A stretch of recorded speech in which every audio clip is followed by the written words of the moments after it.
30 years since the Chernobyl nuclear meltdown. But what has been learned from the world's worst civil nuclear disaster? Also on today's program, a load of hot air. As the emissions scandal widens, we ask why car companies felt compelled to lie. And in Picture This, justice for the 96 as an inquest rules the Hillsborough disaster victims were unlawfully killed.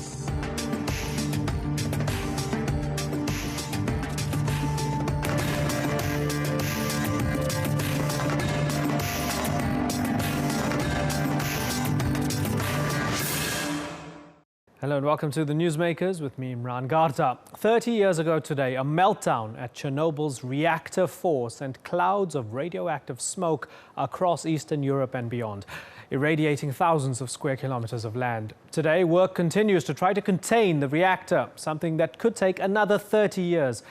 It was a disaster that changed perceptions of nuclear energy and that brought improvements in the industry's safety.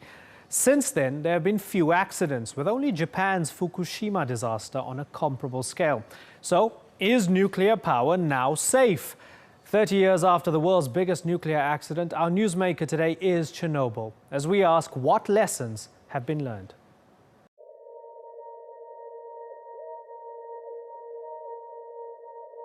It was a nuclear disaster that spread radiation across much of Europe and the then Soviet Union. A reactor meltdown that killed dozens of people, led to many more getting cancer, and left a radioactive wasteland. The explosion 30 years ago at Chernobyl's reactor 4 raised serious questions about nuclear energy. And its impact has affected generations. Nature has begun to reclaim the land where people once lived. A place frozen in time, but not forgotten.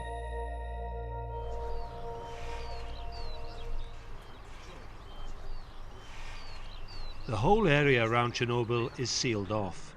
Signs warn of radiation poisoning inside an exclusion zone that spans 2,500 square kilometers. Inside, a vast stretch of land is left almost entirely empty. This is the abandoned city of Pripyat. It was built just a few kilometers from Chernobyl for the people who worked there and their families. 50,000 were evacuated in the days after the accident. Huge quantities of radioactive vapor blew across the area. 3 decades on, radiation levels are now much lower, but it's still left abandoned. A grim testimony to the scale and speed of the disaster. It's easy to forget in the ruins of Pripyat that this was a purpose-built city in the 1970s, built for the nuclear engineers that worked in Chernobyl and their families. And this was a comfortable place to live in Soviet times. There were gymnasiums here, cinema, swimming pools, and this cafe, which showed there was prosperity and wealth here. Levels of radiation in some parts are now almost at a normal level, so it's safe for people to visit for short periods of time. And near the old reactors, it's surprisingly busy. One of the former senior engineers that was in charge at Chernobyl tells me the 200 tons of uranium and plutonium at the site are still a huge threat. Chernobyl is a danger, and the whole area surrounding the site is contaminated by the reactor. The plant is dangerous, but the danger will decrease. But for 300 years, it's extremely dangerous. And furthermore, for approximately 24,000 years, Chernobyl will continue to be a danger.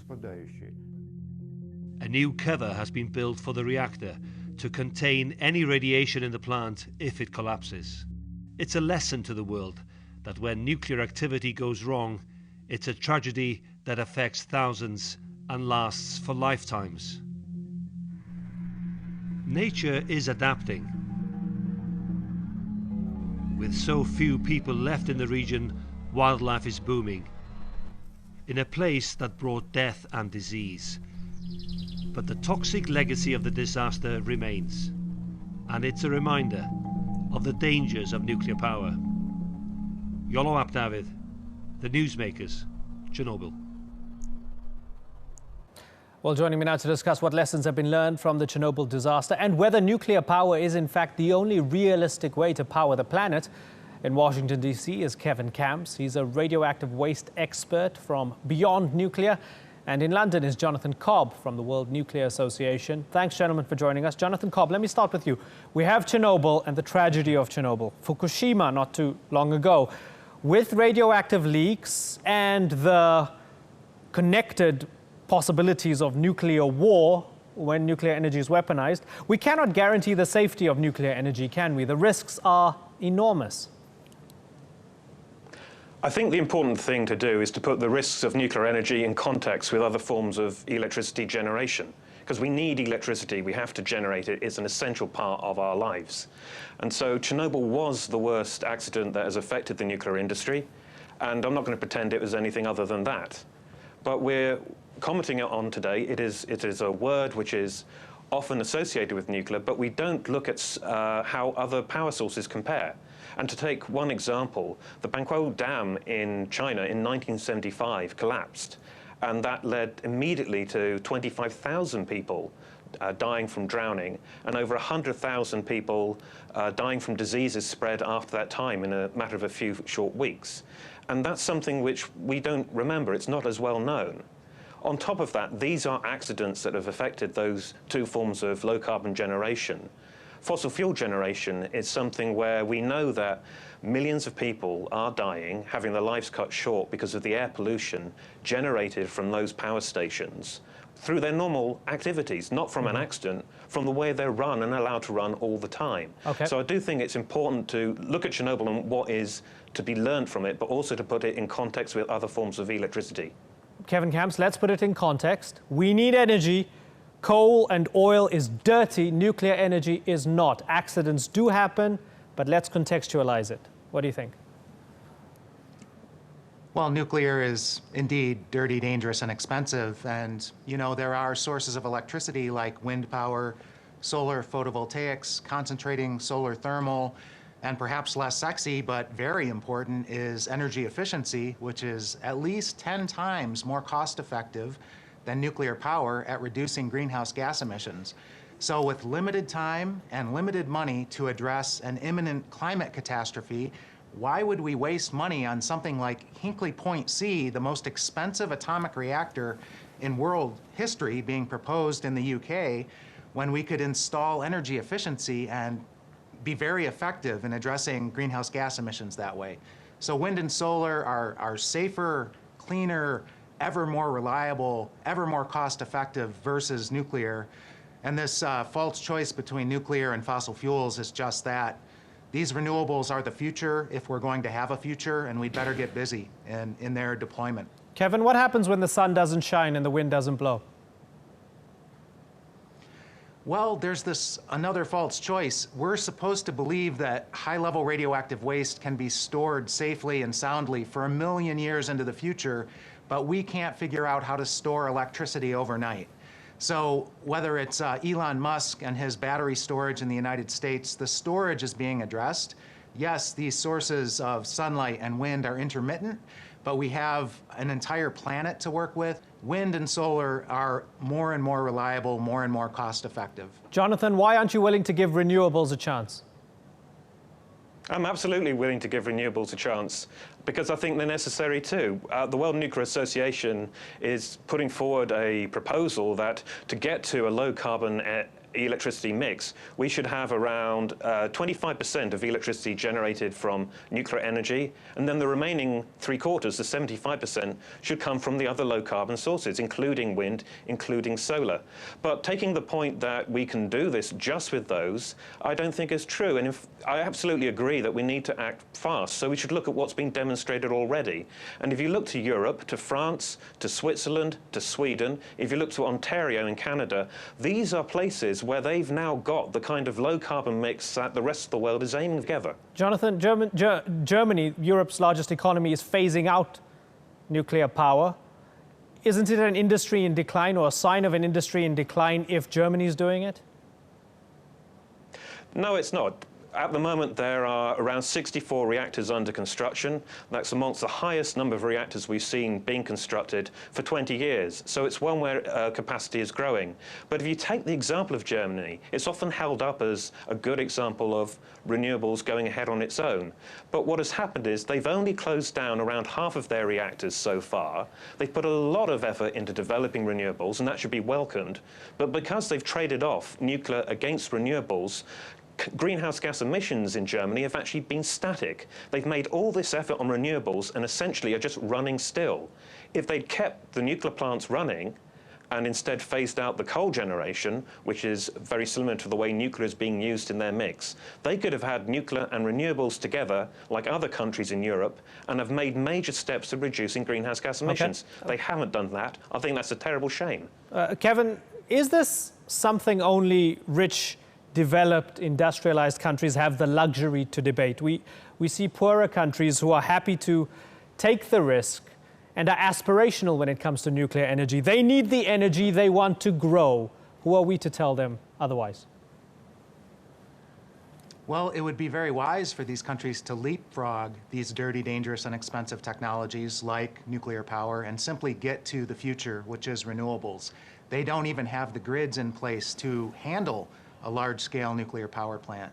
So I just wanted to point out that, Germany is phasing out nuclear power. It's going to take a transition time. They also plan to phase out fossil fuels to the point where greenhouse gas emissions will be reduced by 85% by mid-century. That's a real model to follow. It's the fourth largest economy in the world. And if they can go renewable and efficiency to run their economy, then I think other countries like the US, which has so much more in the way of renewable resources, should be doing the same. But I would like to point out that France's nuclear phase-out, a third of their nuclear industry, is bigger than Germany's nuclear phase-out. There will be more reactors retired in France than in Germany because the French nuclear industry is so large. And I'd just like to emphasize that wind years ago was half as expensive as new nuclear. Solar is less expensive than new nuclear. So this white elephant of nuclear power will gobble up all the money. There won't be any left for renewables. Jonathan, you want to come in? Yes, it's just on this issue in France and Germany. France has got this policy looking to bring nuclear to 50%, which is still a very major part of their electricity supply. But what they're proposing to do is to bring in renewables. So at least what they're doing is establishing a low-carbon mix and then switching from one low-carbon source to the other. With Germany, they've made the priority of phasing out nuclear first, and then are aiming to phase out fossil, I think Kevin said, by mid-century. That's not fast enough. That's a hell of a lot of emissions that'll be coming from Germany that didn't have to. You can have a policy, if you want, of prioritizing renewables, but nuclear should not be first off the list. It should be the fossil fuels. Get to a nuclear renewables mix and then see about reducing it if you want to. That fast deployment that Jonathan's talking about, the new reactors under construction in the world include Watts Bar Unit 2 in Tennessee in the US. It's taken 43 years to construct. It's not even connected to the grid yet. Renewables are deployable within months or at most years to install wind turbines of a large scale, to install solar photovoltaic panels on rooftops, very quickly deployed, more cost-effective than nuclear. That's the way to go. Nuclear is just trying to ride the coattails of renewables, a last gasp to stay alive. It's had its chance. It's had massive subsidies. It's wasted a lot of time and money already, and it's just time to end the nuclear mistake and get on with the real solutions, which are renewables and efficiency. Okay, gentlemen, this has been thoroughly enjoyable and informative. It's been a pleasure. Unfortunately, we are out of time. Kevin Kamps and Jonathan Cobb, thank you very much for joining us.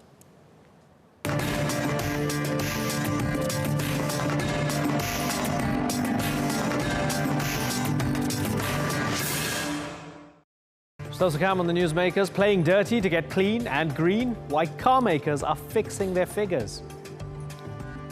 And in Picture This, the 27-year road to justice. An inquest rules 96 Liverpool fans were unlawfully killed in the Hillsborough disaster. It was a crisis that began just 7 months ago when Volkswagen admitted to cheating admissions tests. But now another car maker has followed suit. On Tuesday, Mitsubishi Motors admitted it has been cheating fuel efficiency tests for more than 15 years. The Newsmakers' Sandra Gatman looks into how car makers are sidestepping rigorous emissions testing and what's pushing them to go to such extreme lengths.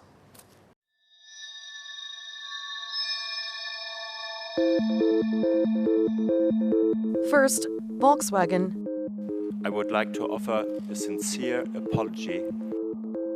Now, Mitsubishi. お客様はじめ、すべてのステークホルダーの皆様に深くお詫び申し上げます。 Another major scandal for the car-making industry. ユーザーに対しても多大な迷惑をかけていることについて、Wir haben die Spitze des Eisbergs mit VW erlebt. The Japanese motoring giant has been caught lying about the fuel efficiency of its cars. It's admitted falsifying data on more than 600,000 vehicles, in a scandal that's seen share prices plummet by almost 50%. Two major car-making brands caught cheating the system, consumers, and the environment in the space of 8 months, raising the question, can the car industry be trusted? All new cars are put through rigorous emissions testing. It can take years before a new model is released onto the market. Their efficiency is tested by essentially putting them on a treadmill. They run at a set speed, and their fuel consumption is measured. Mitsubishi, Japan's 6th largest car maker, admitted last week to lying about the fuel consumption of 625,000 cars. It also admitted to using illegal testing methods. The company is accused of pumping its tires' pressures above recommended levels, giving better results on the efficiency test. Nearly 500,000 of the illegally tested cars were Nissan models. We would like to encourage Mitsubishi Motors to conduct some serious soul searching for having tarnished the Japan brand that we have built up over these years. Consumers are becoming increasingly conscious of their carbon footprint, and going green is becoming the new fuel of the car industry.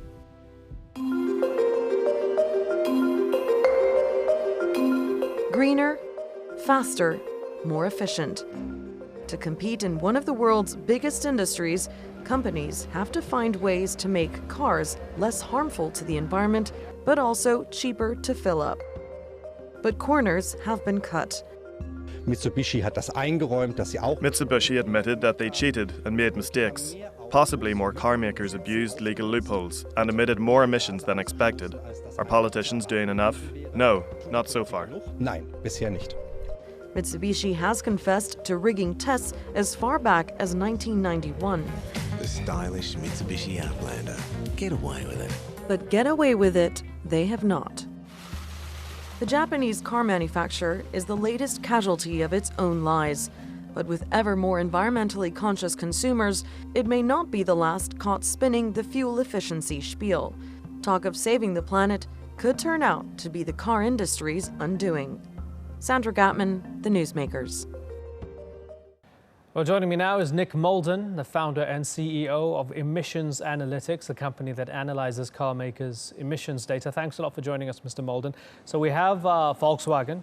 They created that software that could detect when the car's being tested and then change the performance accordingly. We recently learned Mitsubishi has been fudging fuel efficiency numbers since the 1990s. Are these just the tip of the iceberg?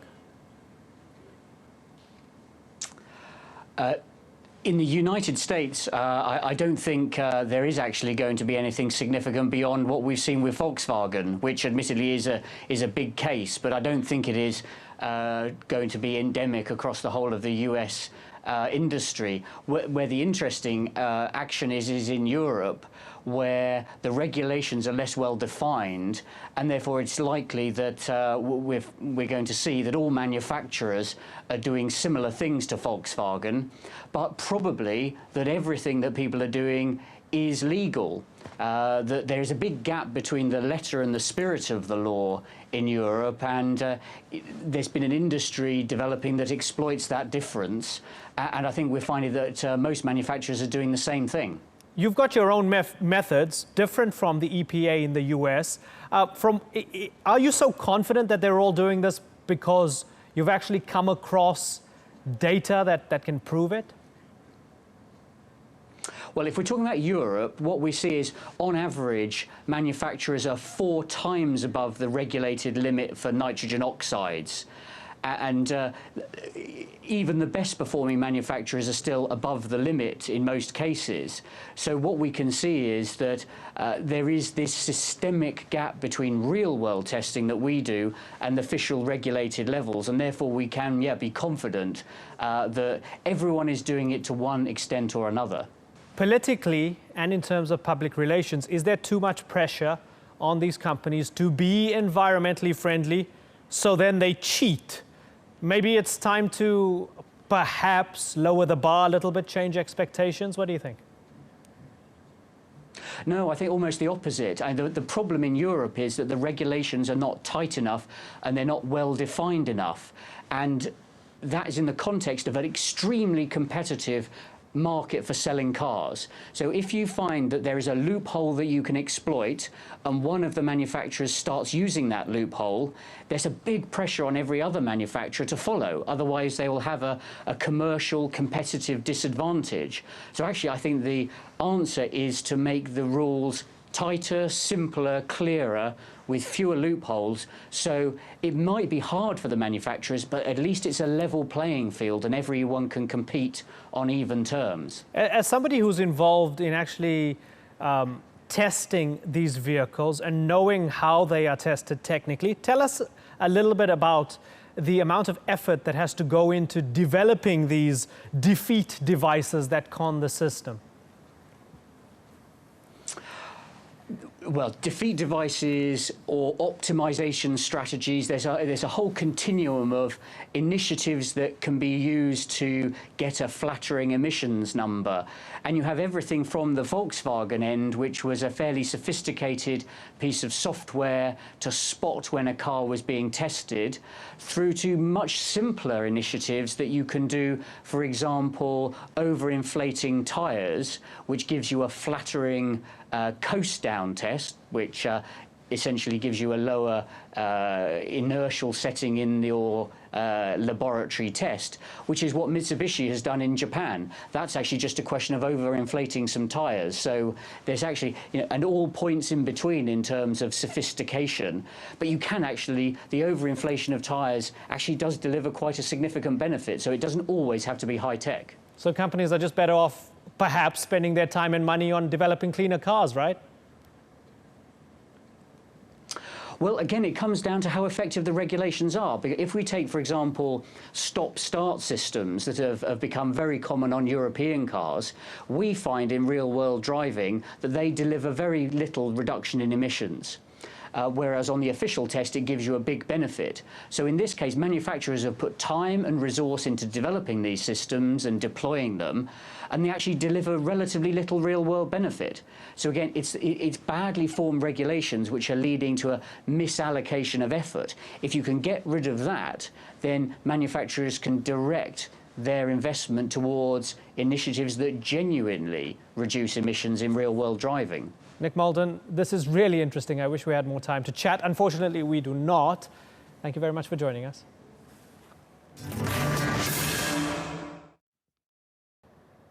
In today's Picture This, after a 2-year-long inquiry, a verdict has finally been reached on the 1989 Hillsborough disaster.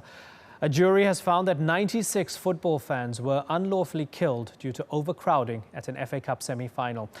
It's a moment bereaved families have been waiting years for, as the inquiry blames the authorities, not the fans themselves.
Today's newsmaker has been the Chernobyl nuclear disaster. 30 years ago, clouds of radioactive smoke cast a shadow over much of Europe, while an even darker shadow was cast over the nuclear industry. But what is the future of nuclear? Is it the answer to our planet's power needs? And can it overcome its PR problem that still lingers 3 decades after the world's worst nuclear accident?